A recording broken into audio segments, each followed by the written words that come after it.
Estamos na Fazenda Ipanema, que é um dos marcos históricos brasileiros.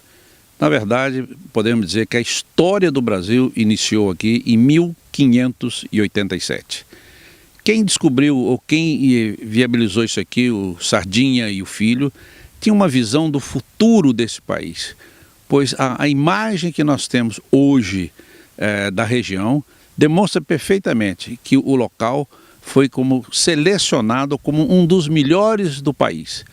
Todos os brasileiros deveriam passar por aqui para conhecer realmente o início da nossa história e como os nossos heróis, Sardinhas e o Francisco Adolfo Varnhagen, que é conhecido como Visconde de Porto Seguro, nasceu nessa terra e deveria ser enterrado neste monumento.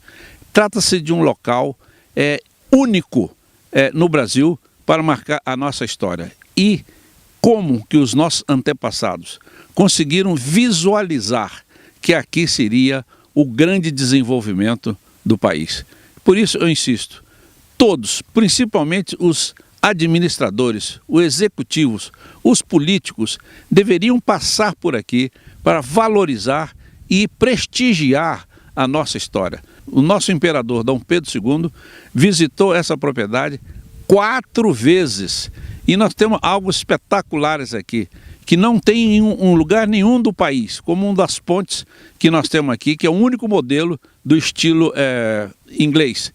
E temos também a primeira barragem construída no Brasil, e um fato interessante, foi construída em 1800. E por incrível que pareça, continua no mesmo lugar, funcionando no mesmo lugar.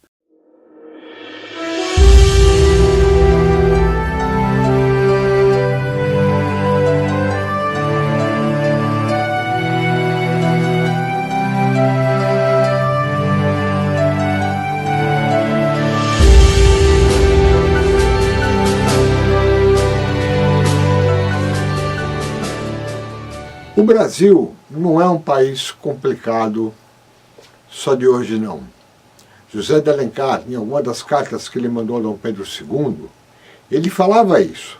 Sim, meu imperador, este é um país com graves crises, como as crises de hoje. Mas nós vamos falar de uma das crises mais antigas que existe no território brasileiro. É a crise da metalurgia, a crise da siderurgia. Mas para poder falar nela, nós vamos falar primeiro de Araçoiaba da Serra. Falar do ouro que era procurado pelos bandeirantes e que no final não havia, mas houve ferro. Ferro em grande quantidade. Ferro que fez com que, desde 1590, até hoje, lá, desde Fernando Sardinha, que não era um bandeirante, era um explorador, até há pouco tempo atrás, fosse explorado de forma a atender às necessidades de um país. Bem, em relação a Afonso Sardinha, existe 2 linhas de pensamento, né? Uma de que Afonso Sardinha e as minas de ferro nunca existiram, e outras que é a linha hoje mais aceita, né? Porque há comprovação de que o Afonso Sardinha, o pai, né? Um português que veio para o Brasil em meados do século XVI e teve aqui em São Paulo um filho com o mesmo nome, Afonso Sardinha, mas com a mãe nativa, né? Então uma Mameluco. E a história que se conta, alguns livros, alguns pesquisadores, historiadores trabalharam na linha de que as minas de ferro do Araçoiaba, né, ela nunca existiu, Afonso Sardinha nunca esteve aqui. E essa história ela foi desmentida, desmontada, né, em 1977, quando aqui em Araçoiaba da Serra, no Morro Araçoiaba, o professor José Monteiro Salazar, que trabalhava aqui no Ministério da Agricultura e que era um entusiasta, um pesquisador sobre a questão da história da exploração de ferro aqui em Ipanema, ele começou a procurar documentos, né, que desse indícios de que realmente as minas existiam e que as ruínas ainda estavam escondidas no Morro Araçoiaba. E ele teve a felicidade, então, em 1977, fazendo buscas sobre o morro, usando referências de documentos que ele encontrou em vários institutos, bibliotecas no Brasil e fora, encontrar as ruínas que supostamente indicavam serem do Afonso Sardinha. Então, posteriormente, com essas descobertas, o Salazar e o Ministério da Agricultura aqui fizeram contato com pesquisadores, com arqueólogos, e aí, a partir desses contatos, houve uma parceria entre o Museu Paulista e o Ministério da Agricultura aqui para desenvolver prospecções arqueológicas nessas ruínas. E para cá veio, então, na época, a doutora Margarida Andreatta, que fez todo esse trabalho de prospecção e que encontrou realmente fortes indícios de que aquelas ruínas que até então, a gente tem que imaginar que houve uma sobreposição de vários empreendimentos ao longo dos 3 séculos que passaram posteriormente ao Afonso Sardinha, né? Mas ela conseguiu encontrar naquela região indícios e objetos que remontam à época do Afonso Sardinha. Em relação à data exata de que Afonso Sardinha descobriu o minério, isso infelizmente não é possível precisar, né? Existem livros, historiadores que indicam que foi a partir de 1589, 1590. Mas assim, a data hoje mais confiável de que já existia, o minério de ferro já tinha sido descoberto no Morro Araçoiaba pelo Afonso Sardinha e ele já havia iniciado a tentativa de exploração, é de 1597. Foi quando o governador do Brasil, né, Dom Francisco de Souza, recebeu a informação de que aqui havia minas, não só, né, na província de São Vicente, não só a mina de ferro, mas minas de ouro, tudo. E ele então veio em 1599, né, da Bahia, ele veio visitar essas minas na província de São Vicente e tomar posse em nome da coroa, né?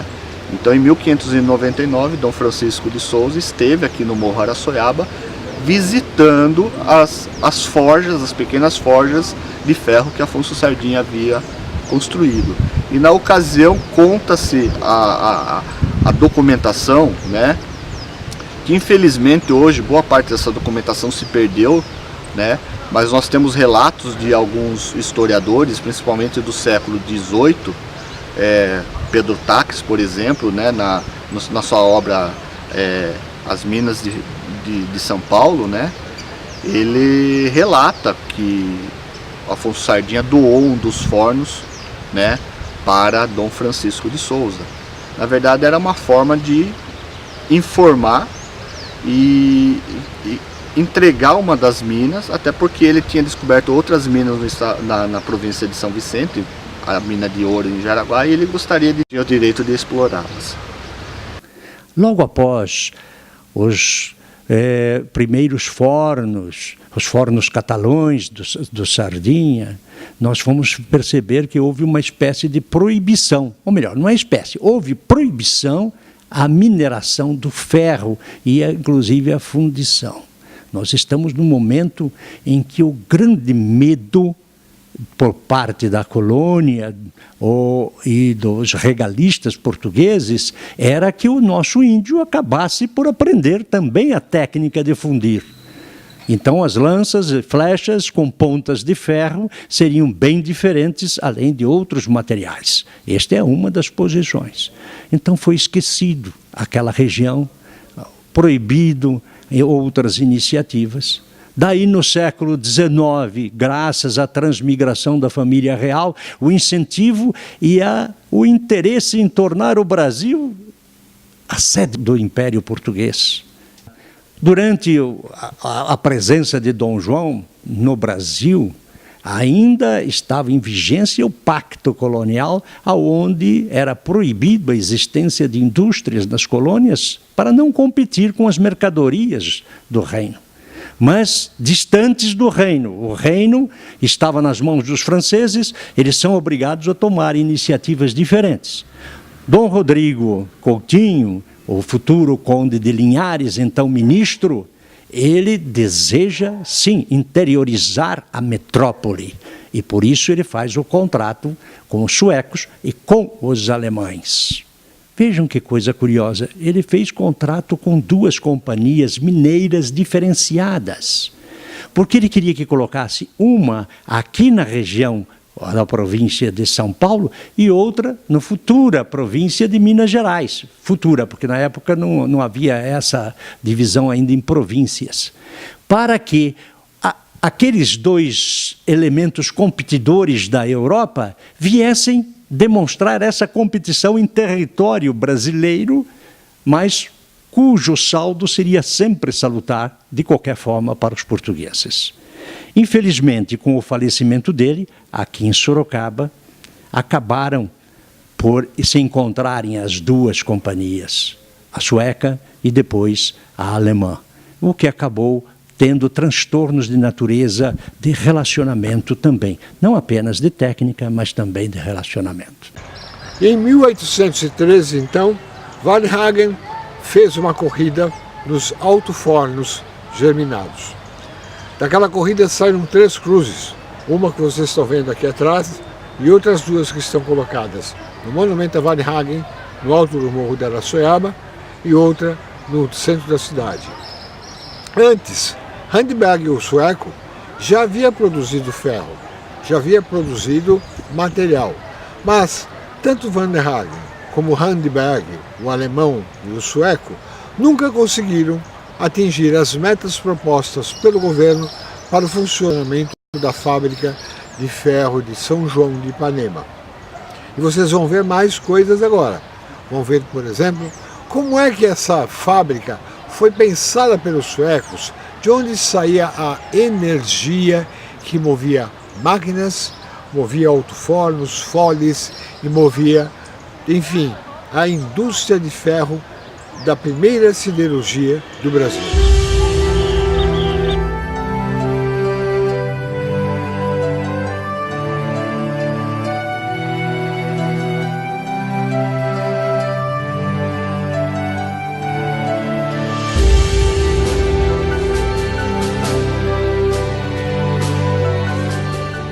Handberg chegou então à Serra da Araçoiaba, com uma missão dada por Dom João VI, construir uma fábrica de ferro. Para suprir a fábrica de energia, o que era comum naquela época, ele construiu primeiro uma represa, segurou a água, para depois, com canais distribuídos por toda a extensão da fazenda, fazer a água, então, mover o maquinário planejado para a produção de ferro. Esse maquinário incluía os foles, que alimentavam com vento o alto-forno, e também algumas ferramentas como a da serraria, os malhos para refino e tudo mais.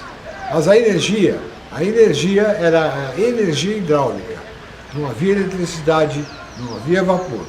Só a força da água, vinda daquele reservatório. 200 anos. Uma represa mandada fazer por Dom João VI, filho de Dona Maria Louca, rainha de Portugal, que teve por filho Dom Pedro I e Dom Pedro II. Esta é a barragem da represa feita por Handberg, o sueco que veio criar a fábrica de ferro de São João de Ipanema. 200 anos com água passando por ela todos os dias e servindo também com esta força da água para alimentar máquinas. Na última palavra em tecnologia. Depois dessa represa, outras foram criadas na região, inclusive para fábricas de algodão no movimento de Teares. Isso nas décadas seguintes. Mas é uma represa de 200 anos, feita pelo sueco Handberg.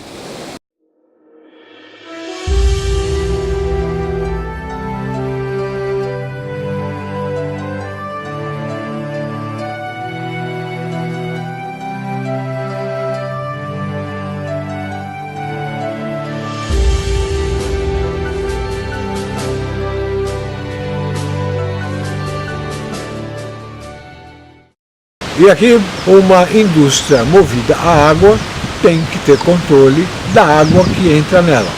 É isso que nós estamos vendo aqui atrás, nessas duas válvulas. Lá atrás tem a barreira, o espelho de água e um canal. O canal vai parar debaixo daquelas válvulas. E aí corre pelo chão, e correndo pelo chão, vem aqui para dentro da chamada Casa de Armas Brancas. Daqui a pouquinho o Luciano, aqui da Flona, vai explicar para vocês o que não é bem uma fábrica de armas brancas. Né? Vamos lá para dentro?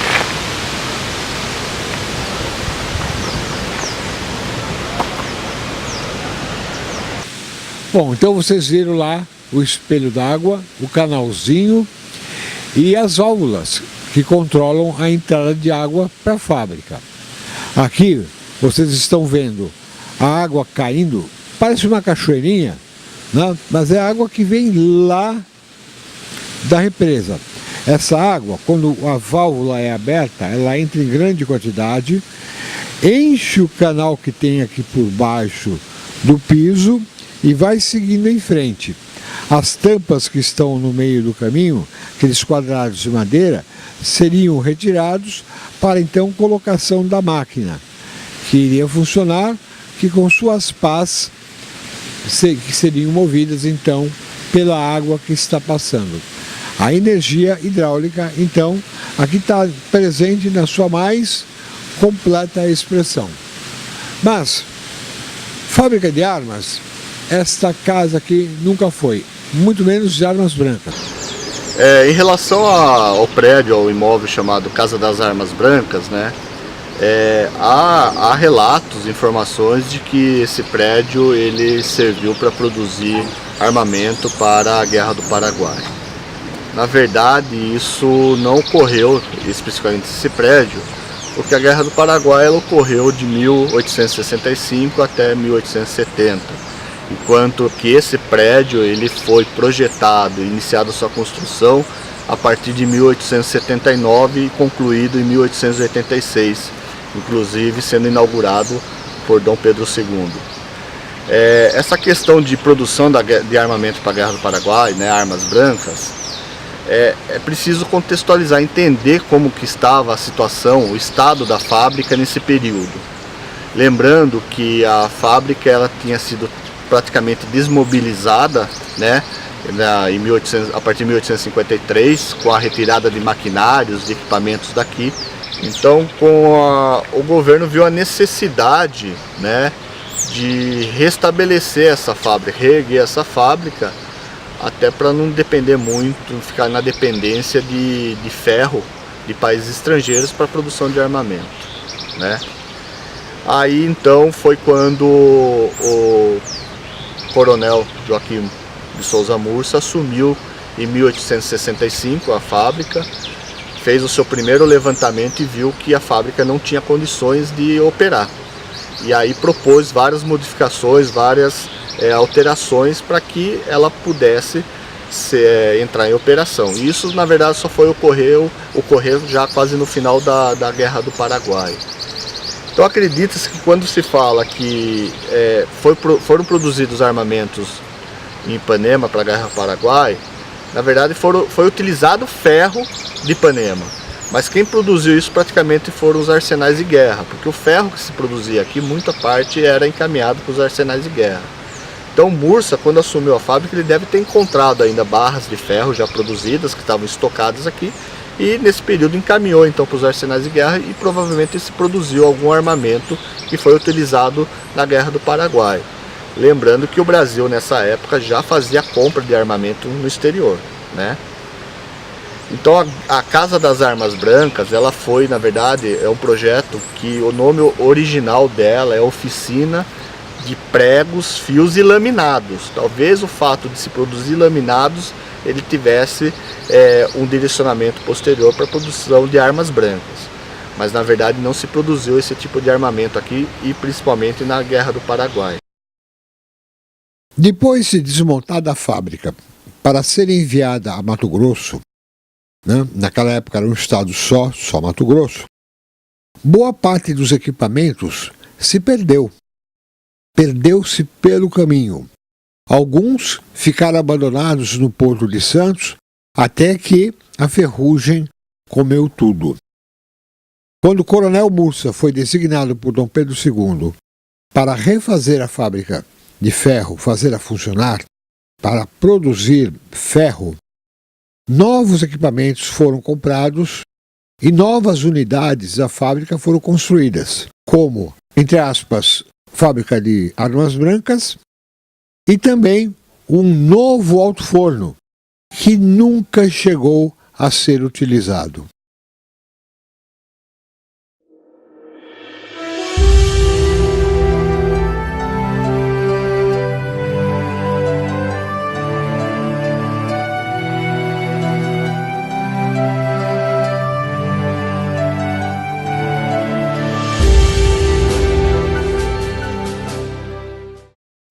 A água girando os moinhos para moer o minério, a água movimentando os foles para inflar de ar, para ajudar a combustão do minério junto com o carvão, enfim, e outras tantas atividades.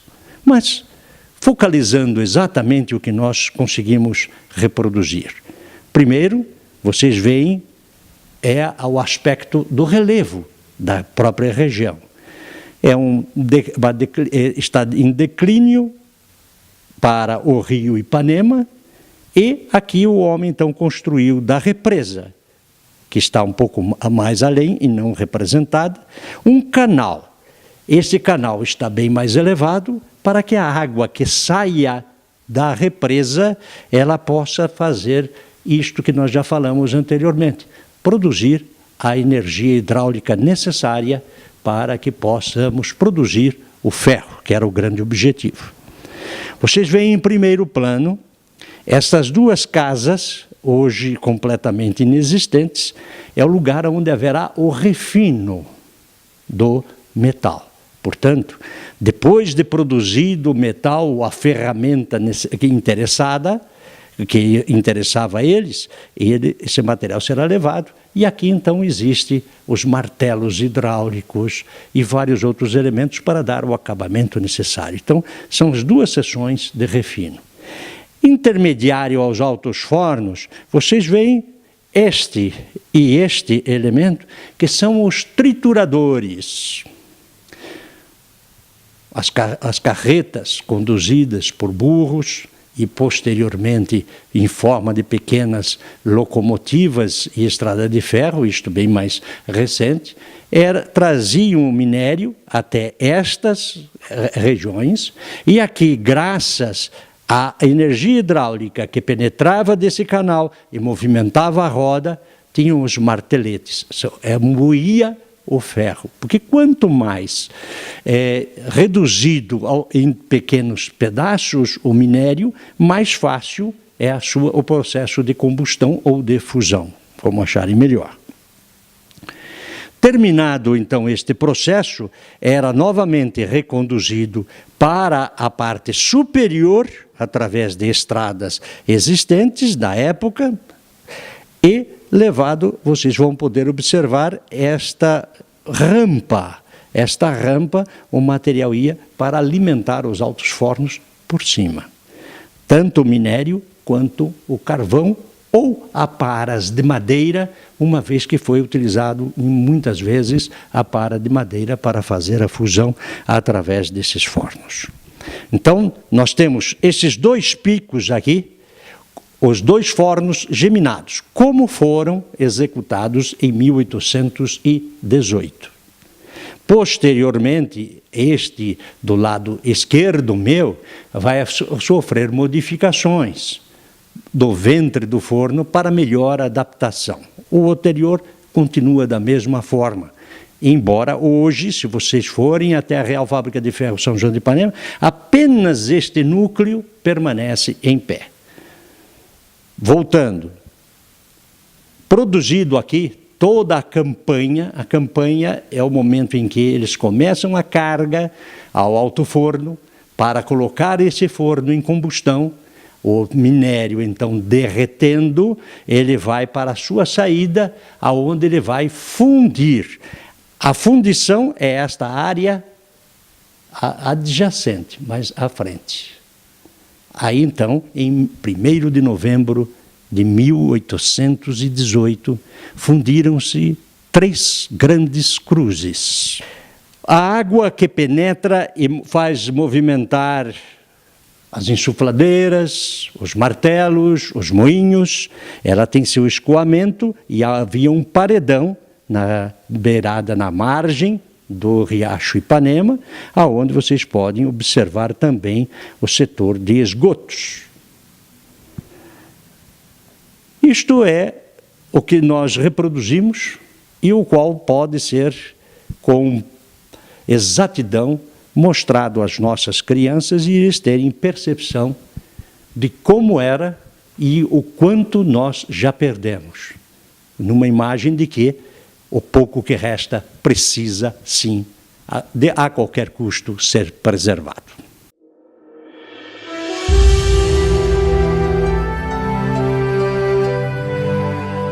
Até 1808, com a chegada da família real ao Brasil, a fábrica estava parada. Nem mesmo havia extração de ferro.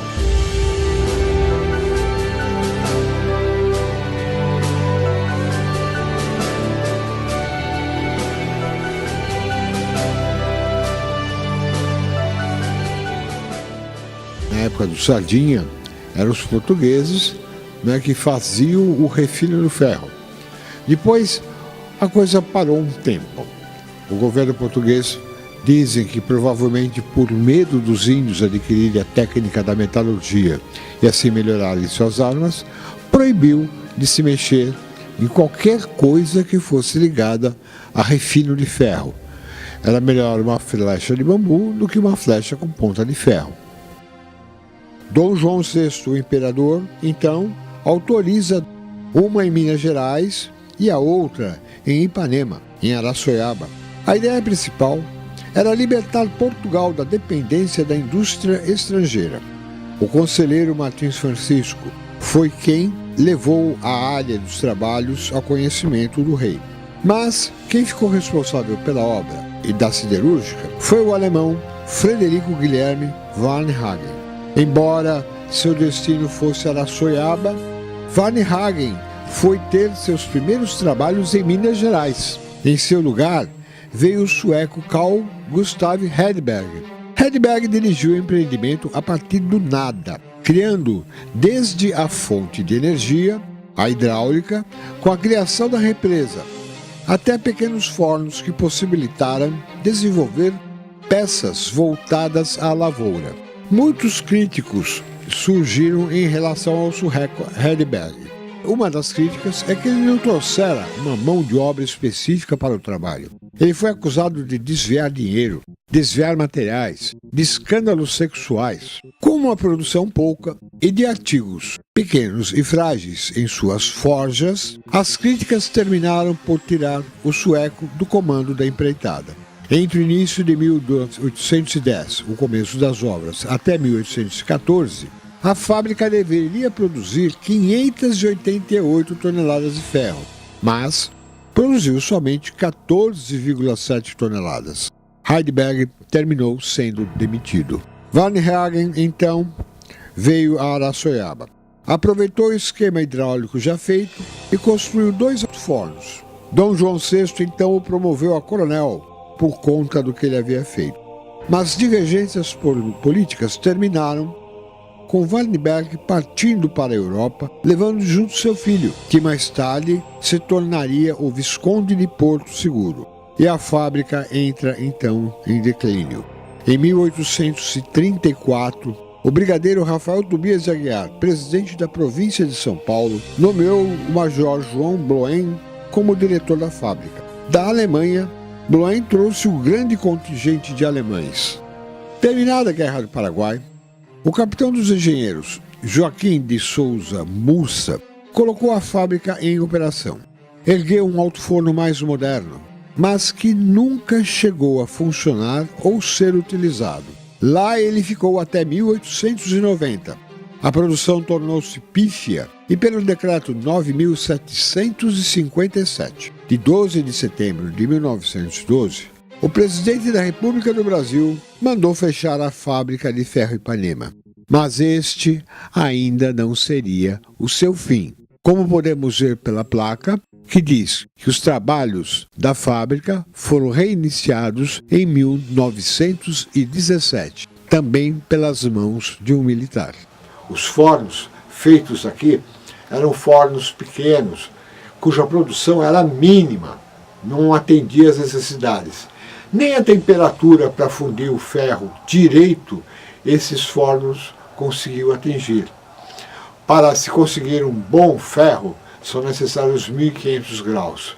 E nós conseguimos aqui, com os fornos pequenos, 1.100, 1.200 graus, coisa que não dava para nada. Foi então que Dom Pedro, ouvindo reclamos de seu ministério e de seus especialistas, convidou suecos e alemães para estarem aqui e construírem siderúrgicas, tanto em São Paulo, lá em Araçoiaba, como em Minas Gerais. Então, nos dois locais, nós tivemos missões estrangeiras atendendo à necessidade técnica de se montar uma siderurgia. Para Araçoiaba, que é o nosso caso, foram os suecos. Lá, até hoje, em Araçoiaba, se você for à fábrica de ferro São João de Ipanema, existe o cemitério que foi feito exclusivamente para os luteranos, já que eles eram afastados da Igreja Católica, não podiam ser enterrados num cemitério católico. Vamos ver isso.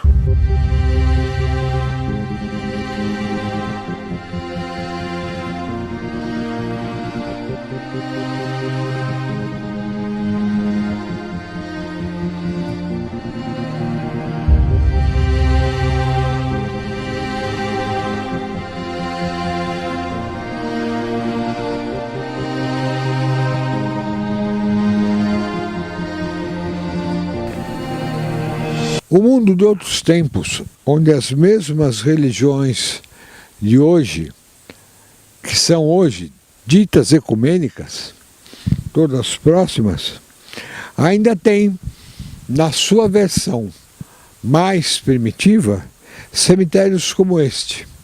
Cemitérios que foram autorizados somente para que protestantes fossem enterrados, como nesta pedra, que mostra que existe aqui um jovem que veio, ou da Suécia, ou da Alemanha, trazer conhecimento técnico de metalurgia para os brasileiros, para fazer os fornos da Flona, ou da fábrica de São João de Ipanema.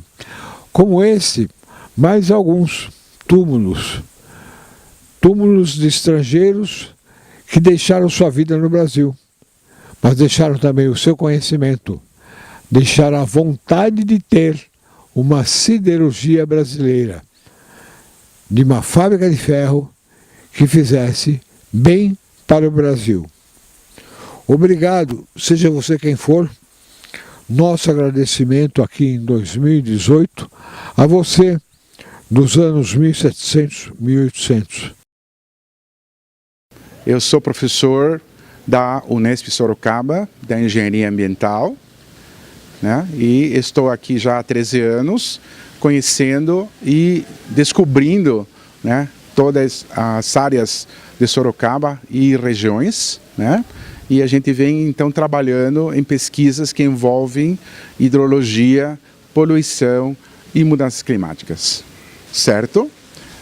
A partir de 2006, quando a gente se instalou já com pesquisa, eu tive a chance de conhecer o Conselho Deliberativo da Flona Ipanema, fui convidado a participar e lá eu me encontrei com um lugar muito interessante, com um lugar que me surpreendeu pelo cunho histórico, né?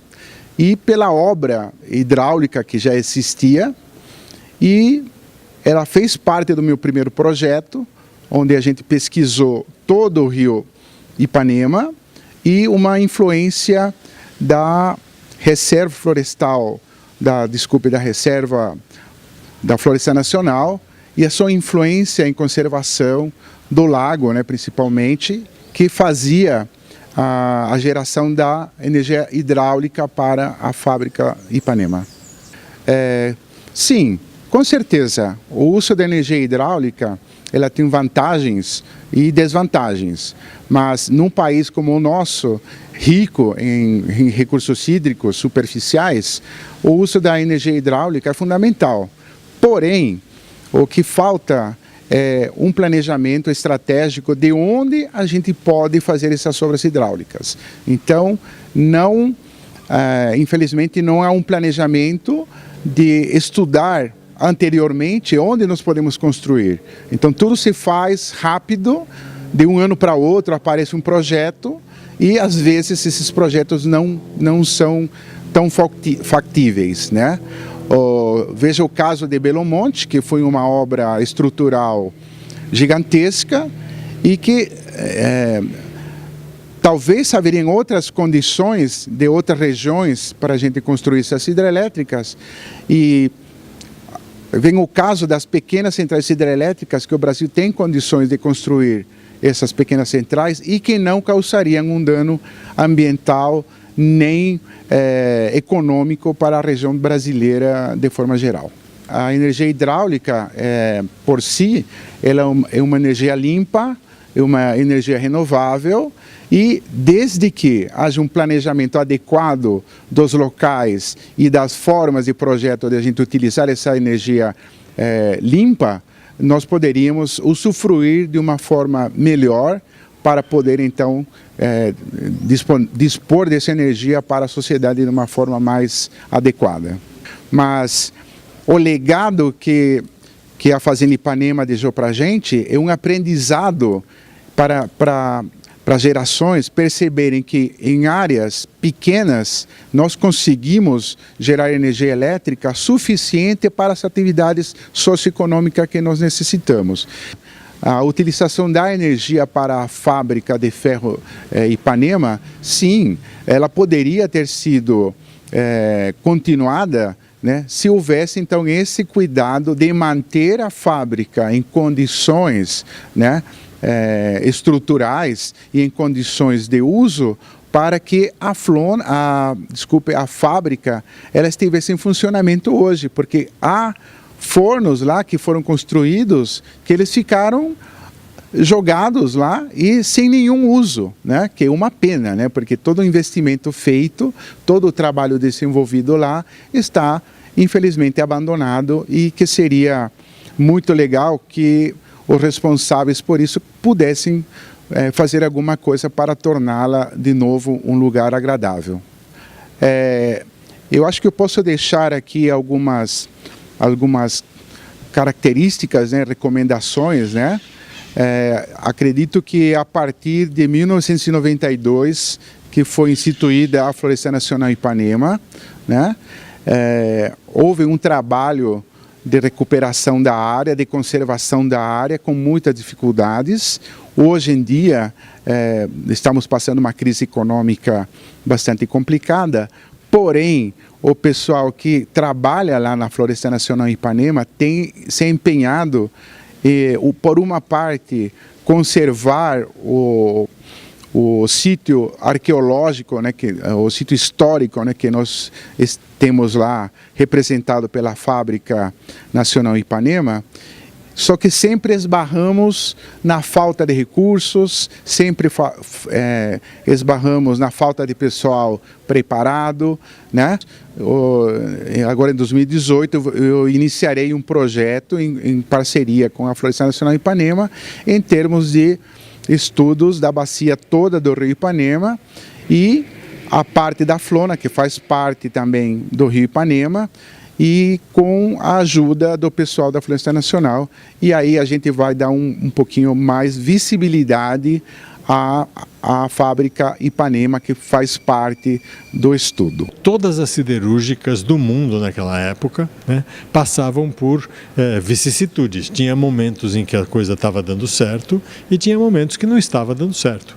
Então, teve vários momentos na história de Ipanema em que o governo apoiou, o governo pôs dinheiro, pagou os empregados, porque às vezes tinha período que não pagava. Então, esses períodos são os momentos de brilho de Ipanema. Então, a primeira diretoria Varnhagen, a diretoria Varnhagen, que é de 1815 até 1821, é um desses momentos, é o primeiro grande momento de brilho de Ipanema, de produzir, de botar para funcionar os altos fornos, de produzir várias peças de ferro fundido. Então é um momento de sucesso. Aí tem um período menos conhecido que a gente acha que é um momento de decadência, mas talvez seja um momento de pouco conhecimento nosso, na verdade. Aí tem um segundo momento de brilho, que é a direção do Bloem, né, que vai de 35 até 42. São 7 anos de muito investimento, de trazer máquinas da Alemanha, de trazer livros da Alemanha para melhor entender siderurgia. Então, é um grande momento. Depois tem um momento que enfraquece, continua bem até 1855, e aí entra numa decadência brava, porque os militares chegam, governos... sabe, a história de Ipanema está muito ligado com a história política do Brasil. O governo, o Império brasileiro, os governos do Império, né, eles tinham uma volatilidade muito grande. Então, praticamente a cada ano mudava o ministério. E mudava de conservador para liberal, liberal para conservador. Então, essa oscilação afetou muito a vida de Ipanema. Os melhores momentos de Ipanema são os momentos de governos liberais. Eles apostam em Ipanema, eles põem dinheiro em Ipanema, mais do que os governos conservadores. E vai ser justamente num longo período conservador que Ipanema é quase fechada um pouco antes da Guerra do Paraguai. Aí, na Guerra do Paraguai, eles resolvem reinvestir. Mas Ipanema não trabalhou, não produziu arma nem nada. Tem muita lenda sobre isso, né? De que Ipanema trabalhou para a Guerra do Paraguai? Não trabalhou, não estava funcionando. Ela volta a funcionar no finalzinho da guerra. Ela volta a funcionar já com o último grande diretor, que é o Mursa. Então, esse Mursa vai dirigir Ipanema de 1865 até 1890. Então, por 25 anos ele é o diretor, vai para a Europa, traz mais máquinas, traz operadores austríacos. Então, ele traz gente para trabalhar em Ipanema e faz Ipanema avançar mais. Aí tem um momento, logo ali na proclamação da República, que a coisa fica mais complicada. Em parte por motivos razoáveis e em parte sempre esse conflito entre o interesse privado e o interesse digamos, público. Então, em 1895, Ipanema fica sob grande ataque. São publicados artigos na melhor revista brasileira daquele momento. Era uma revista literária, mas que publicou 6 artigos de um brasileiro famoso, que é o Pandiá Calógeras, e o Pandiá Calógeras arrasou com Ipanema. Diz que aquilo era uma porcaria e, assim mesmo, é pior do que eu estou falando. E a frase final é de que Ipanema foi um equívoco. Esta frase final, ele faz questão de citar, que é falada por um grande metalurgista francês, o Gautier, esse que estava dirigindo a primeira siderúrgica privada que tinha sido criada em Minas Gerais, a de Itabirito. Então, ele não era um observador idôneo, tá certo? Ele queria que fechasse Ipanema para não atrapalhar o negócio dele. Mas, enfim, é verdade que Ipanema não tinha tanto minério de ferro quanto inicialmente supuseram. No começo, o pessoal achava que aquele morro inteiro era de ferro, e não é. A quantidade de minério de ferro que tem lá não é grande. E era razoável de que a siderúrgica fosse implantada em Minas Gerais, né? Então, esse caminho que foi adotado por esses empresários carioca mineiros, né, era um caminho certo e essa segunda siderúrgica dura até hoje. A usina Esperança existe até hoje, pequenininha, né, mas existe até hoje em Itabirito. O João Bloem, ele foi um dos diretores da fábrica, como você sabe. O grande estudioso da história da fábrica de Ipanema é o professor Landgraf, né? A gente aprende muito com ele, mas pelo que eu sei, pelo que eu estudei, ele foi o grande mérito dele foi colocar a fábrica em operação em escala industrial. Então ele fez foi a sistematização da produção, né? Tornar a fábrica operacional depois de um período em que ela teve alguns problemas de operação, né? Então, nesse curto período que ele fez, ele teve esse mérito, e depois ele trabalhou em várias outras empreitadas, né, no Brasil. Trabalhou em Pernambuco, né, na urbanização de Pernambuco, na Bahia, foi governador-geral de Fernando de Noronha e veio a falecer em 1851. Em Porto Alegre, né?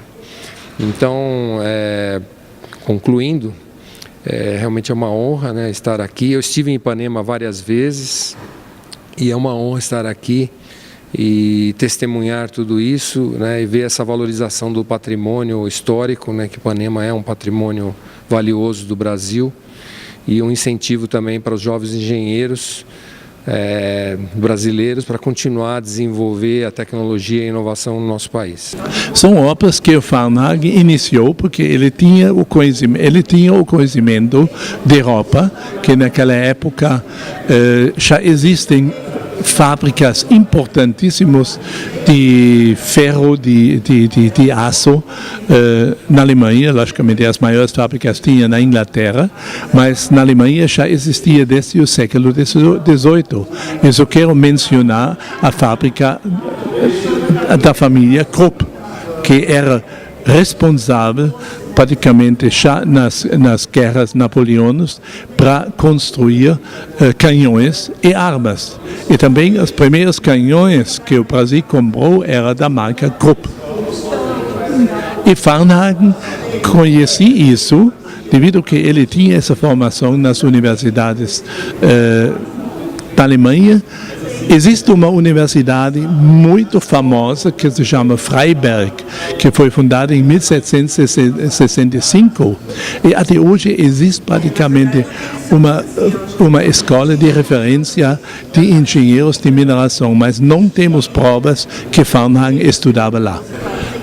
O filho Varnhagen, depois de ter se formado em Portugal, voltou para o Brasil, porque ele sentiu simplesmente que ele é de nascimento brasileiro e praticamente se dedicou ao Brasil porque ele achava para ele mais interessante ajudar o desenvolvimento do Brasil, e começou a trabalhar no Instituto Histórico Geográfico no Rio de Janeiro, que foi fundado em 1831, e lá ele pesquisava, que tinha documentos sobre a história brasileira.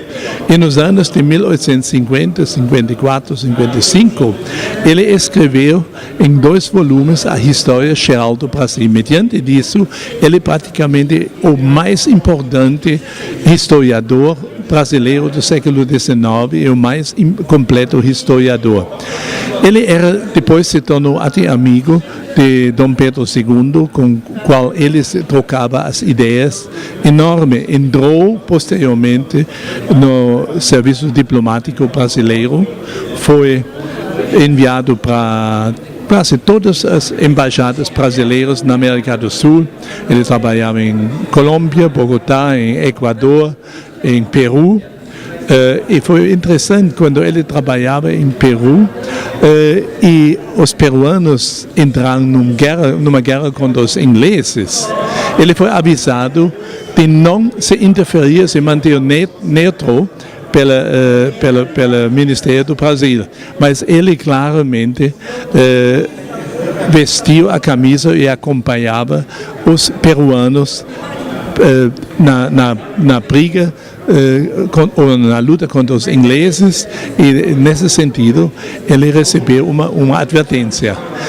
Posteriormente ele foi enviado para Viena e era o embaixador brasileiro em Viena, onde ele faleceu em 1868.